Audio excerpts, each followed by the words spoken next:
Hey, what's up, y'all? This is Nate Almighty here, and we're going to do something different for y'all today.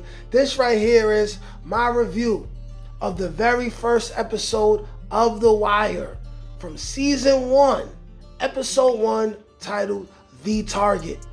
I am someone who never got into The Wire show. It came out in 2002 when I was 11 years old, and by the time the series wrapped up, I was serving juvie time in Spofford and Horizon in the Bronx, okay? I never understood what the fuss was about. However, I've seen a couple scenes from The Wire on the internet. I am familiar with a couple characters. Some characters you would think that I should know that I do not know, but I'm going to review this whole entire series if you guys want me to. Starting with episode 1. And y'all let me know if y'all want me to keep this thing going. I'm going to find out what the fuss is about. People are saying this show is even better than OG Power. People are saying this is one of the best crime drama shows in history. I'd like to find out for myself. So without further ado, this is my very first time watching my review of episode 1 of The Wire, titled The Target. Without further ado, let's get to it. All right, now y'all, let's break it down like this. This episode opens up with blood flowing down the middle of a Baltimore street, police sirens blasting, and a dead man lying on the ground. As cops are picking up bullets off the floor, and as a first-time viewer of the show, I'm thinking to myself, this indeed is a great way to set the tone for a crime drama. Snot is the name of the dead man, and a man who looks like the rapper Consequence is very clearly snitching to this officer whose name I do not know yet, telling him all of Snot Boogie's business. The camera then pans to Snot's face before the intro credits roll, and I'm very surprised. It seems to be a young boy no older than the mere age of 13 years old. Like I said, credits roll.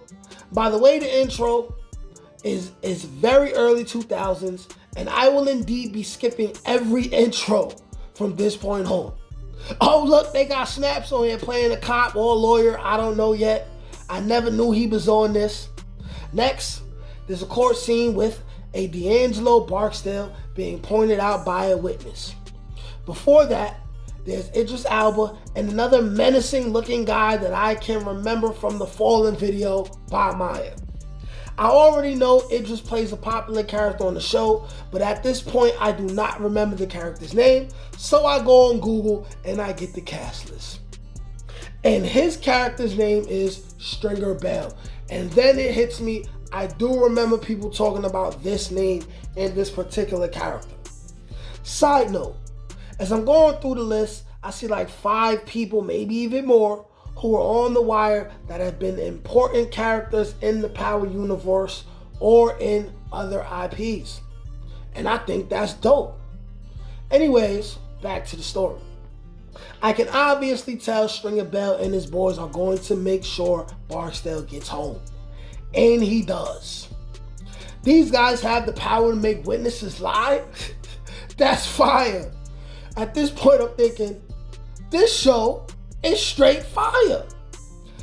The niggas is telling lies, and all the white people in the room are extremely upset because they thought they had Barksdale dead to rights, because he very clearly did catch this body in front of 1,000 black people, right?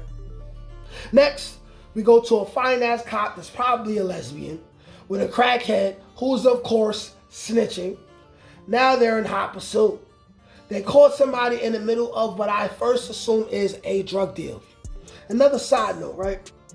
The realism of this show in this era seems like just a camera and the actors, and they're just in a real location, right? We just don't get that anymore. It's big bright lights and CGI backgrounds and extra gay stuff that we didn't ask for. And it sucks.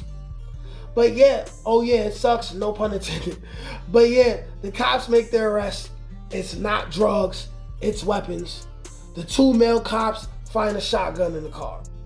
They're going down, like down goes Frazier. I could be wrong, but during the bust, the female cop finds a second gun, making me think the other 2 male cops are either crooked or they're just like kind of like rookies, right? Scene goes back to Barksdale. He gets off and takes a victory lap. Next, Detective Jimmy McNulty talks with the judge about the Barksdale crew and how they terrorize the neighborhood and how they turn witnesses. Next, all the cops are at the office doing cop stuff, and I was right. The girl cop is a lesbian. She cool though. Oh, look, Butler from the John Wick movie. He cool. I still think these other officers are crooked, by the way.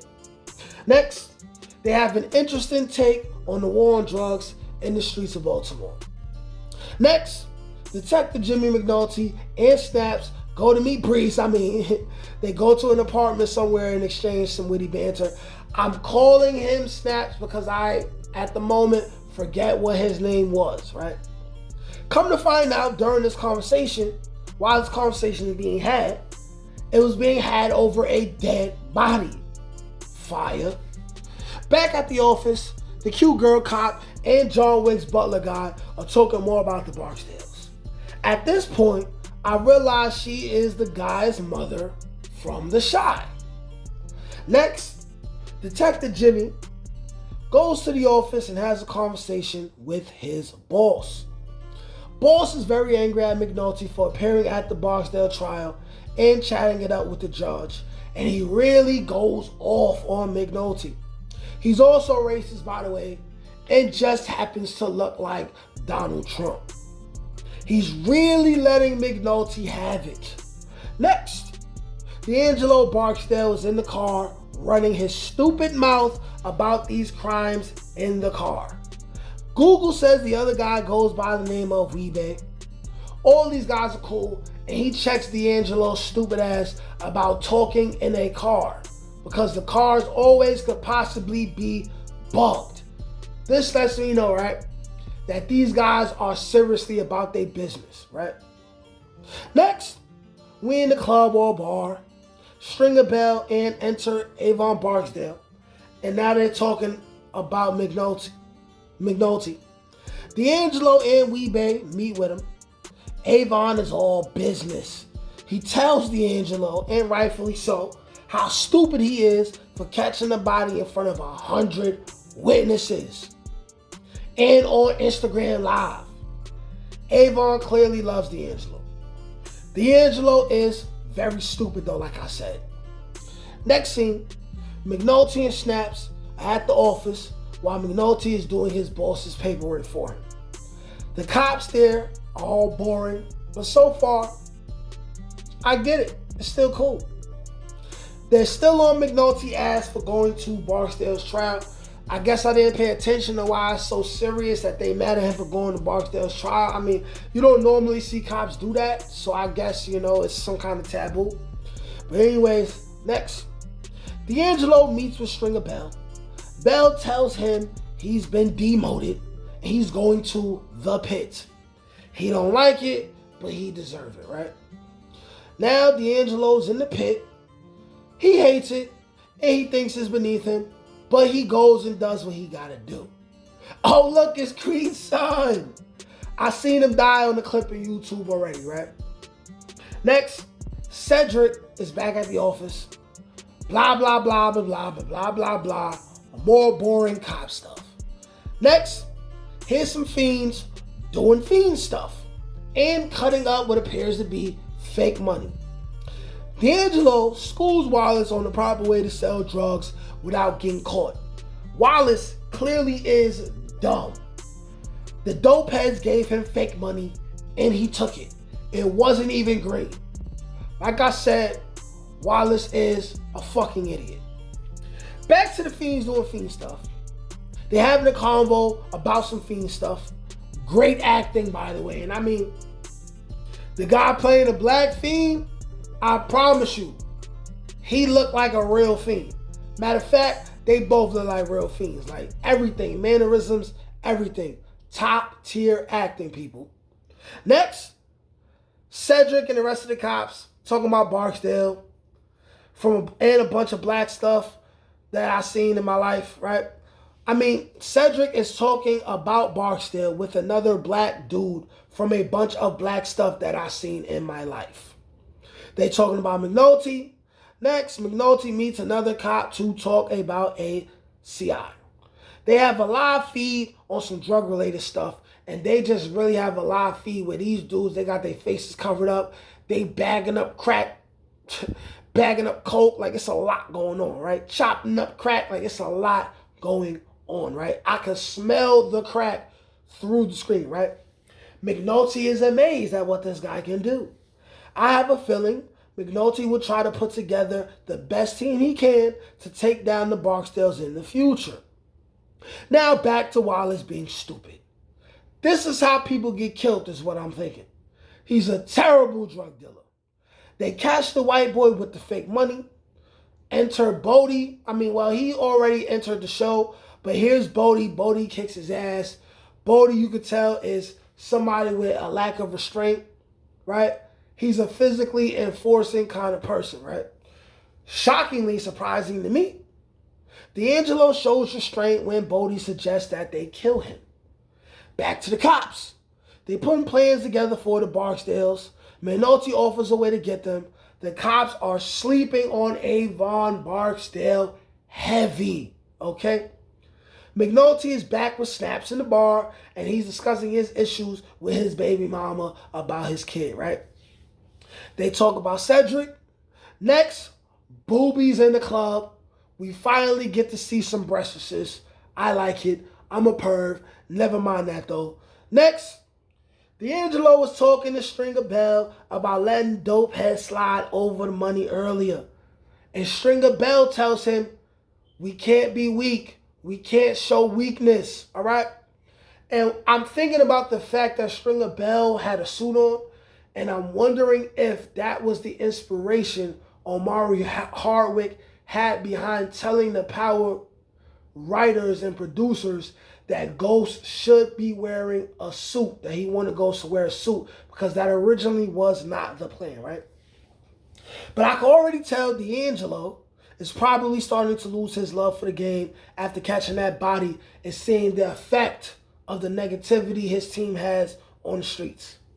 Next, Lady Cop gets home. Girlfriend been waiting for. They cool. Boring as hell, but cool so far. Next, back to McNulty and Snaps. I like their friendship. He's the only guy who understands McNulty. They're drunk, and they're talking about shooting mice for some reason, and he's taking a piss, and they make it seem like he about to get hit by a train. We know he ain't about to get hit by a train. But anyways, they mad drunk. McNulty tells Snaps that he's going to do the case with John Wick Butler. Lady Cop then meets the Fiend from earlier.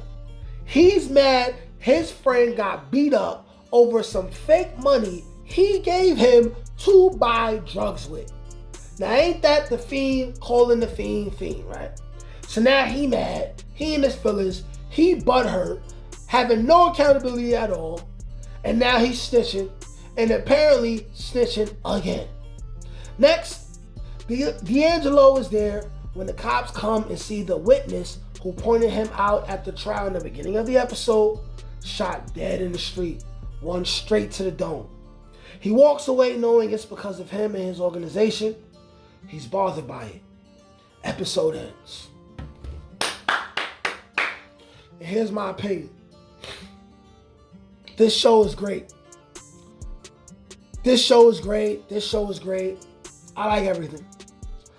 I'm more in tune with the street element of the show, but I like the contrast that it shows, and I like the overall theme of how the crime life in Baltimore, how it affects the people involved in it in different ways, and how it also affects the cops and the lawyers, the judges, and everyone who wants to take these people down and make that community a better place.